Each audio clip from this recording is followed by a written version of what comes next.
जय श्री कृष्णा। आदर्श शिक्षण संस्थान द्वारा संचालित ऑनलाइन क्लास में आपका हार्दिक स्वागत एवं अभिनंदन।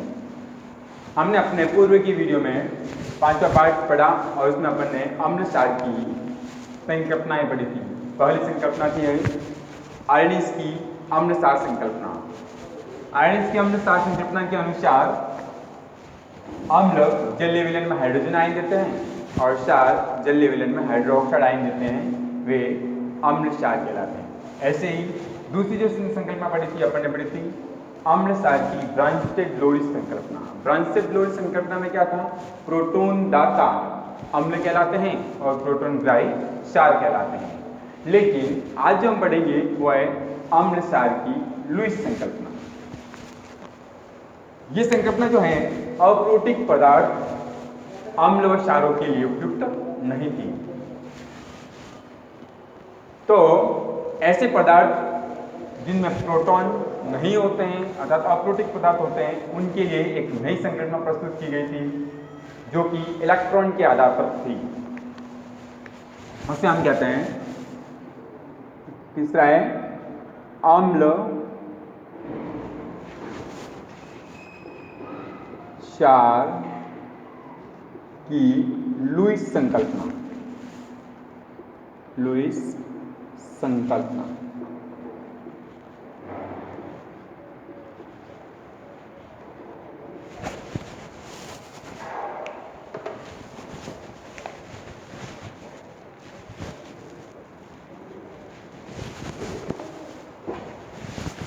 यह संकल्पना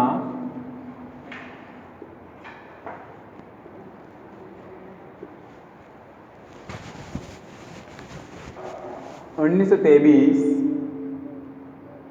में लुईस नामक वैज्ञानिक ने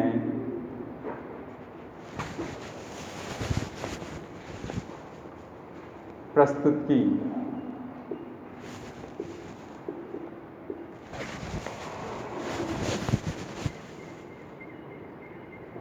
लुईस के अनुसार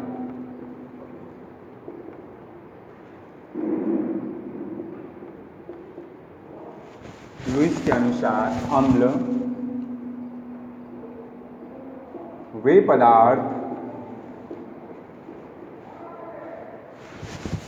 पदार्थ होते हैं जो इलेक्ट्रॉन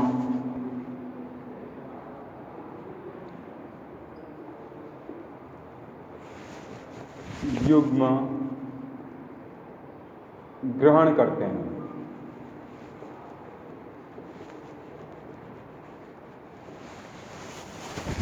तथा क्षार वे पदार्थ होते हैं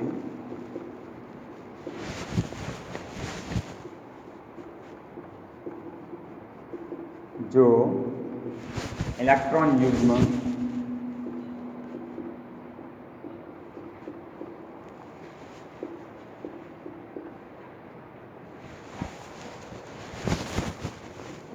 त्यागते हैं।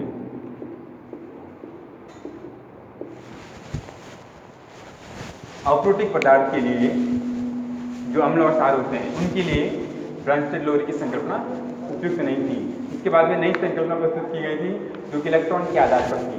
उस संकल्पना का नाम है अम्ल क्षार की लुईस संकल्पना। यह संकल्पना 1923 में लुईस नामक वैज्ञानिक ने प्रस्तुत की थी। लुईस के अनुसार अम्ल वे पदार्थ होते हैं जो इलेक्ट्रॉन युग्म, यहाँ युग्म का अर्थ होता है जोड़ा, एक जोड़ा इलेक्ट्रॉन, ठीक है, युग्म ग्रहण करते हैं तथा क्षार वे पदार्थ होते हैं जो इलेक्ट्रॉन युग्म त्यागते हैं। एक एग्जांपल लेते हैं, उदाहरण।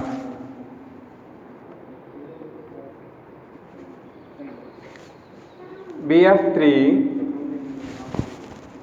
और अमोनिया NH3, इसमें कौन पदार्थ तो अम्ल है, कौन क्षार है, इसका पता लगाना है अपने को। तो देखिए NH3, इसके एग्जाम्पल लेते हैं।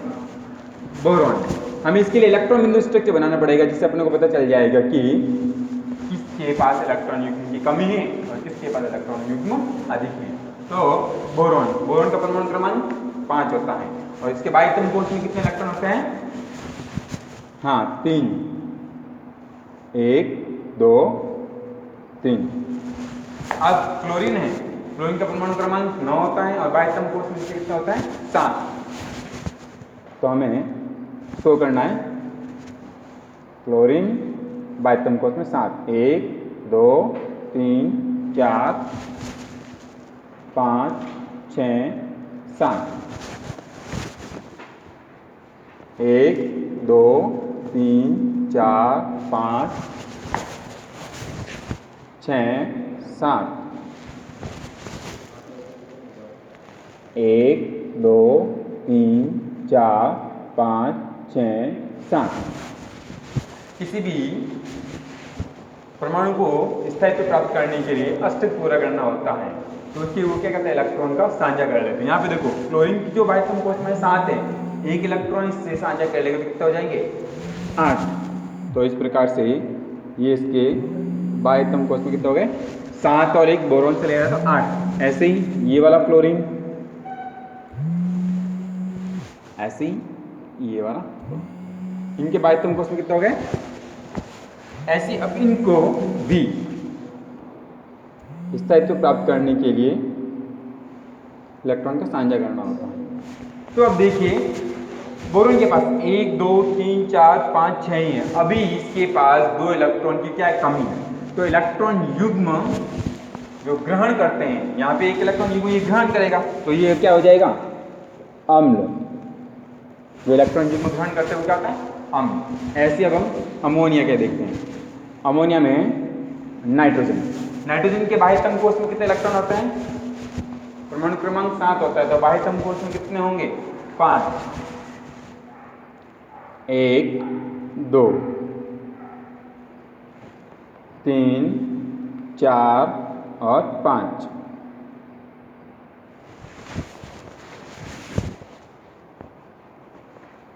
हाइड्रोजन, हाइड्रोजन के बाह्यतम कोश में 1 होता है।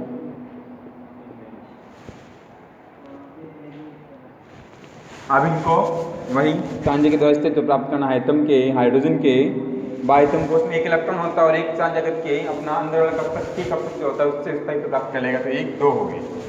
ऐसे इसके पास भी 1 2, इसके पास भी ये 1 और 1 2। अब ये जो नाइट्रोजन है, नाइट्रोजन को भी अस्तित्व प्राप्त करना होता है पूरा, तो 1 2 3 4 5 6 और ये 2 7 8। अब ये एक जोड़ा इलेक्ट्रॉन इसको दे सकता है, ठीक है, तो ये क्या हो जाएगा? 4। लुईस के अनुसार वे पदार्थ जिनके पास इलेक्ट्रॉन युग्म की कमी होती है या जो इलेक्ट्रॉन युग्म ग्रहण करते हैं वो क्या कहलाएंगे? अम्ल। और 4 क्या होते हैं? वे पदार्थ जो इलेक्ट्रॉन युग्म त्यागते हैं, जिसके पास एक जोड़ा एकांक इलेक्ट्रॉन युग्म है, ये इसको दे सकता है। तो किस प्रकार से देगा हम देख लेते हैं। ये अपना एक इलेक्ट्रॉन युग्म दे देता है, ठीक है, और दोनों उप सहसंयोजक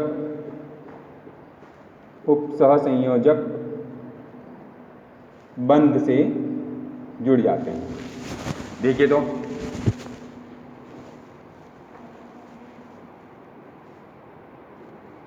हम इसको ऐसे लिखते हैं, तो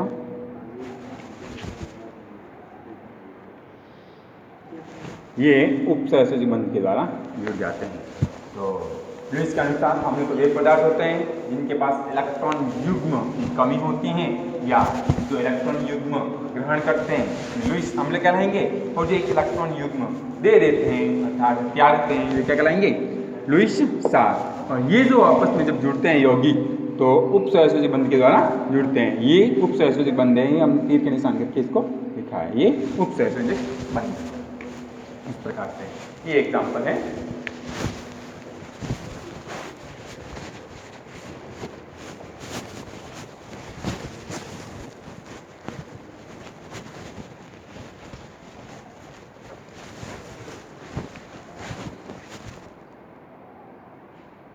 उदाहरण के अनुसार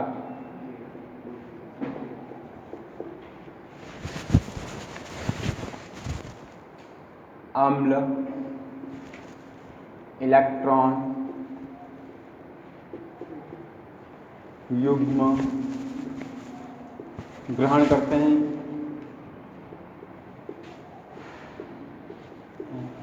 तथा क्षार इलेक्ट्रॉन युग्म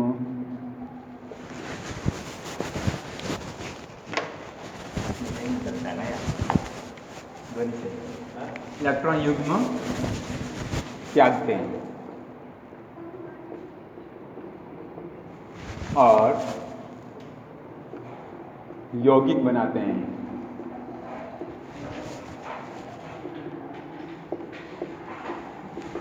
दोनों आपस में सहसंयोजक बंध उपसहसंयोजक बंध उपसहसंयोजक बंध द्वारा जुड़ते हैं।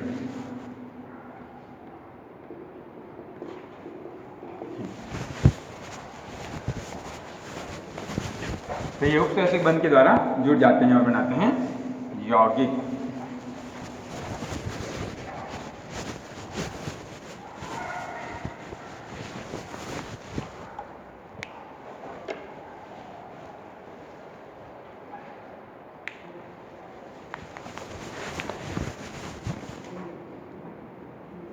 लुईस अम्ल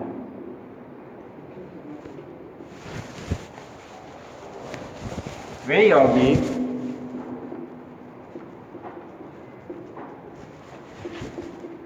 जिनके पास इलेक्ट्रॉन की कमी होती है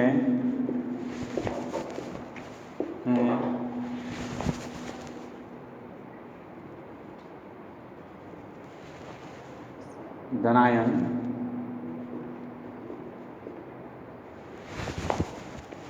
होते हैं वे लुईस अम्ल कहलाते हैं। लुईस अम्ल कहलाते हैं।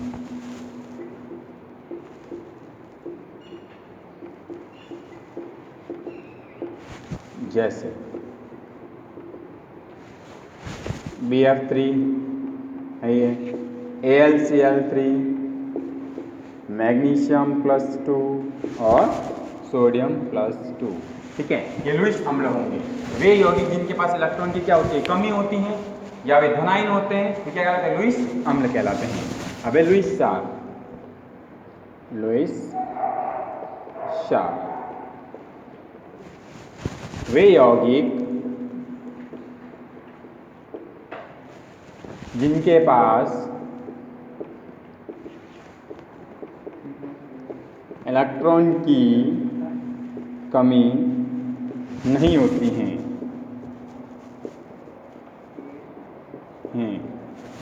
जो इलेक्ट्रॉन के धनी होते हैं,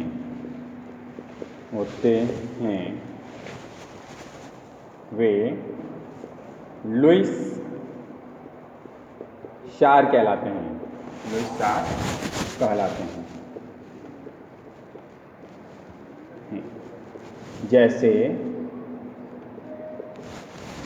अमोनिया, OH- आयन, Cl- आदि। इस प्रकार से लुईस की हमने संकल्पना प्रस्तुत हुई थी। ठीक है, तो लुईस अम्ल को हमने अलग से पढ़ लिया है। तो वे यौगिक जिनके पास इलेक्ट्रॉन की क्या होती है, कमी होती है, या जो धनायन रखने वाले होते हैं, वो क्या कहलाते हैं, लुईस अम्ल। जिसमें BF3, AlCl3, मैग्नीशियम +2 और सोडियम प्लस। ऐसे ही लुईस क्षार क्या होते हैं, वे यौगिक जिनके पास इलेक्ट्रॉन की कमी नहीं होती है, अर्थात वे इलेक्ट्रॉन के धनी होते हैं, और वे लुईस क्षार कहलाते हैं। Example ammonia, OH hydroxide -, OH- Cl minus आगे। आज की इस वीडियो में इतना ही। जय श्री कृष्णा, धन्यवाद।